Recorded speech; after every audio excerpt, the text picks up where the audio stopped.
Hi, I'm Master Mike DeLoya, the owner and chief instructor of Iron Eagle. Welcome to my dojo. At Iron Eagle, the students that train here range from the ages of 4 all the way through the age of 70. My dojang is located in Pompton Lakes, New Jersey. Pompton Lakes is a small 3.1 square mile town. Two interesting facts are the 1997 film In and Out, was shot at Pompton Lakes High School, which is next to Master Mike DeLoya's Hapkido Dojang.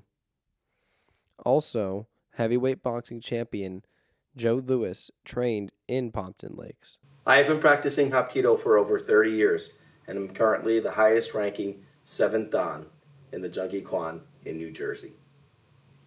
Since 1997, I have traveled numerous times to train in the Junkie Kwan in Daegu City, South Korea. I have also hosted my teacher, Grandmaster Lim Han-soo, in the United States many times, which has enhanced the cross-culture between the U.S. and South Korea. I first started Hapkido training in 1986 during my senior year of high school, when I was approached by a friend to train at a local Hapkido school. I trained to my second degree black belt before moving on to train with Master Mike Walmershauser of Massachusetts. During this period, I found many reasons for Hapkido to be a lifelong passion. I first met Grandmaster Lim Han-soo in 1997 when Master Walmershauser brought me to the Junkie Kwan World Headquarters in Daegu City, South Korea, with a group of other students to enhance our Hapkido training. Upon meeting Grandmaster Lim and viewing the original Hapkido techniques, a group of 5 of us wanted to learn the original Hapkido techniques of Doju Nim Chang Sul from Grandmaster Lim. The other students and I decided to give Master Walmershauser 6 months to change his curriculum to the founders and teach us the original Hapkido style. However, Master Walmershauser had a different Hapkido curriculum and different techniques than Grandmaster Lim. So we decided to leave Walmershauser and apply to be direct students of Grandmaster Lim Han-soo. After that, conflict ensued, as Master Walmershauser advised the Grandmaster not to take in my group, since we were not good students in his eyes. He told the Grandmaster that we were bad people. Much to our fortune, Grandmaster Lim ignored Walmershauser's claims and accepted us as his students. I opened my own school in 1995 in Clifton, New Jersey. After teaching in that dojang for a few years, I relocated and opened my school in Pompton Lakes, New Jersey in 2004, where I teach and train to this day. My motivation to open a Hapkido school began back in high school. When I first started training, I was very interested in becoming an assistant instructor and a student instructor. I started out as a student instructor, and then I progressed. And then as time went on, I became a black belt. And watching the students learn and progress was really motivating for me. It was very rewarding to watch them excel and get better at the techniques. So as time went on, I decided that that would be my motivation and the catalyst to start a Hapkido school of my own. The amount of time I spend teaching Hapkido is approximately 3 to 4 days per week. However, Hapkido is more than just teaching. Hapkido is a way of life. I live Hapkido. I wake up in the morning, I'm thinking about Hapkido until I go to sleep at night. While I'm driving, whatever it is in my life, I'm always imparting those Hapkido principles daily. So Hapkido is more than just teaching. It's being a lifelong learner. What drives my passion for Hapkido is that you never stop learning. Hapkido is an art where you can refine your skills over and over again. Whether I'm practicing myself or watching my students practice the techniques on the mat, I'm always learning and absorbing and understanding Hapkido in many different ways. What makes Hapkido very special is that it's an endless art where you can never, ever know everything. What I anticipate for the future of Iron Eagle is that I will continue teaching for the rest of my life. As I get older, I'll come to the dojang and practice just like Grandmaster Lim Han-soo in Korea. I will continue my teachings, and I hope that my students will practice and learn and spread the art of the Junkie Kwan as well. As far as the Junkie Kwan is concerned, I hope that myself and my students and all the students will continue to promote the art and teach the art, and that the Junkie Kwan will last forever. My current rank is 7th Dan, or 7th degree black belt, in the Junkie Kwan system. There are many masters that have studied the Junkie Kwan technique and the Junkie Kwan system. However, everyone is different, and depending upon your understanding and the amount of time and training that you put in depends upon your ability. So it took me a very long time to get to this rank, and Grandmaster Lim Han Soo is very particular about giving out rank. He just doesn't give rank out very easily. To achieve the title or rank of master took many, many, many years of practice and hard work.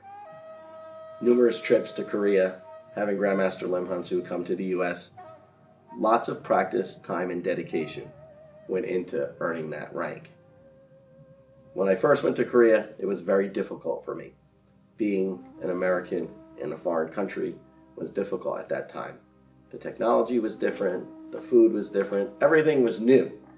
But all that hard work, all the dedication, training, and practice is what got me to where I am today. Never quitting, and just keep trying as hard as I can. There is a strong cross-cultural connection between the US and the Junkie Kwan in South Korea. I Skype with Grandmaster Lim Han Soo regularly. As a matter of fact, I have a call with him right now.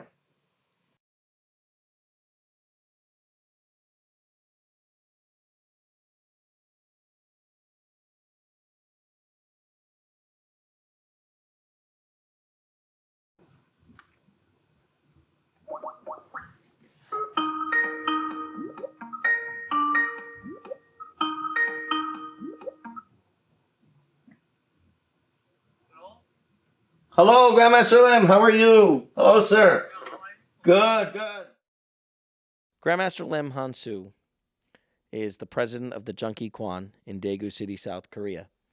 Grandmaster Lim was promoted to 9th Dan in Hapkido by the founder, Dojunim Chaeyoung-sul.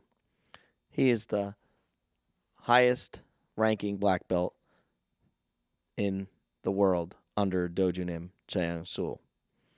Grandmaster Lim is stoic. He's honorable, athletic, powerful, and a disciplined martial artist who spends 7 days a week training and teaching Junkie Hapkido and Chungsa Kohapdo, the sword art he invented, in Daegu City, South Korea. This defines Grandmaster Lim as a person. During his training with Dojunim Chaeyoung-sul, he endured strict training. He emphasizes the importance of teaching basic technique in order to achieve high-level ability in Hapkido. Grandmaster Lim also created the sword art of Chungsa Kohapdo after many years of studying sword in Japan and Korea.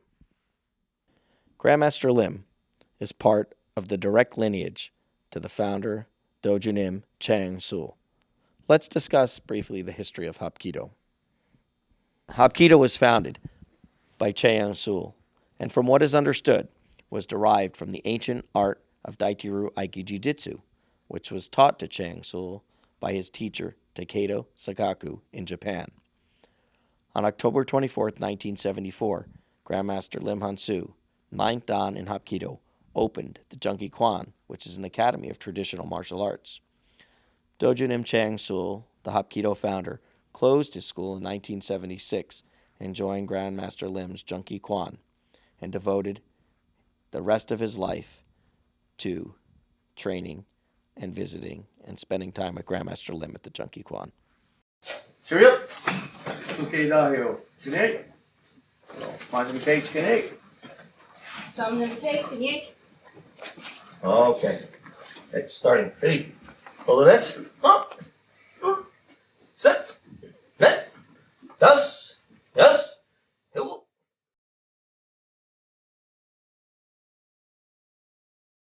I'm Joe Aziza. I'm 60 years old, 4th degree black belt in Hapkido, married with 2 children. I own a commercial glass and aluminum company, and my hobbies are muscle cars, softball, and Wayne Unico. I was a past president in Unico. I began in Hapkido about 25 years ago Always wanted to do a martial art.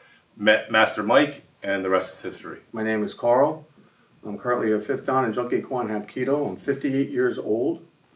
I'm married with 3 kids, retired fireman, and my other hobbies are bowling and golf. I began Junkie Kwan Hapkido in 1999, and I came from 2 other martial arts. And when they disbanded, I wanted an art that was back to the founder of the original techniques. My name's Rocky Hagopian. I'm 42 years old. I'm 5th degree black belt in Junkie Kwan. Married, have 2 kids. I like bowling, and I golf on occasion. So I started Hapkido in the year 2000. I was 20 years old. I was driving by and I saw a martial arts school. I went inside, and that's when I met Master Michael D'Aloia, and then the rest is history.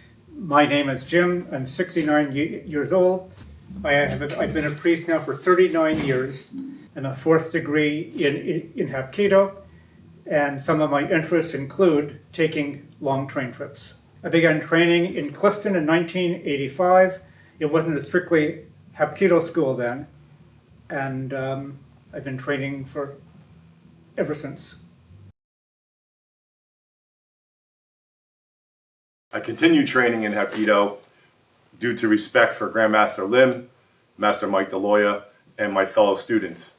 That's basically the reason. It's just respect and the love of it. I continued to train in Hapkido because there's always something to learn. The longer you train, the more you learn. So I continued practicing because I liked the techniques, and you kept learning more and more, and you met a lot of friends, and that became family to me.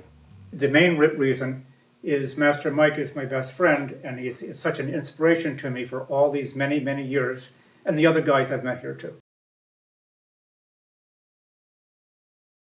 There are mental and physical benefits to Hapkido. The mental ones, maybe not as obvious, but you're always using, you're always thinking, you're always remembering, keeps you sharp. And the physical ones are obvious. The moving, the push-ups, the lifts, the this, the carrying. It's very physical. So the mental aspects of training Hapkido is I don't have to have a fear when I walk out in public. I'm confident that I could defend myself. As far as the strength of Hapkido, the longer you train in it, the stronger you're going to get. There's a physical benefit to doing Hapkido. You're strengthening your muscles. There's a mental benefit. You're always thinking of how you're going to defend yourself in any case if it were to happen. In terms of the mental and physical benefits, yes, there are. It helps one be calm and collected, and good for self-defense. The cross-culture connection we have is basically with Grandmaster Lim, his students, their families, their food, and their actual culture itself. And then when we bring them here, it's the same for them here. The cultural and cross-training in Korea was, number one, the food was different. The people were different, much quieter. But when you got on the mat, they were all business. Yeah, so training in Korea is definitely a little more intense, longer training sessions, and it's more private. So you tend to go a little stronger, faster, or harder. You want to put your full effort into it. One of the aspects of training in Korea is one must be humble, and not just an attitude, you have to show it. My favorite techniques are the earlier belts because the whole program builds off of those belts. In my past, I've used Hapkido a couple times. One I remembered was a person was a little drunk and had to be removed from the situation, and I took care of that. Some of my favorite techniques are the lower belt techniques because that's the center core of the whole structure of high dan techniques. The better you are at the basic, the better you are at high dan techniques. And one of my favorite techniques I did is when a judo guy tried to grab me and throw me, and I did a basic technique and he bounced off the floor like a bumbles, and he never grabbed me again. Yeah, so I have many favorite techniques, and there has been times where Junkie Hapkido has come in handy. Of all the hundreds of Hapkido techniques, my favorite is called scarf. Have I ever had to use Hapkido for self-defense?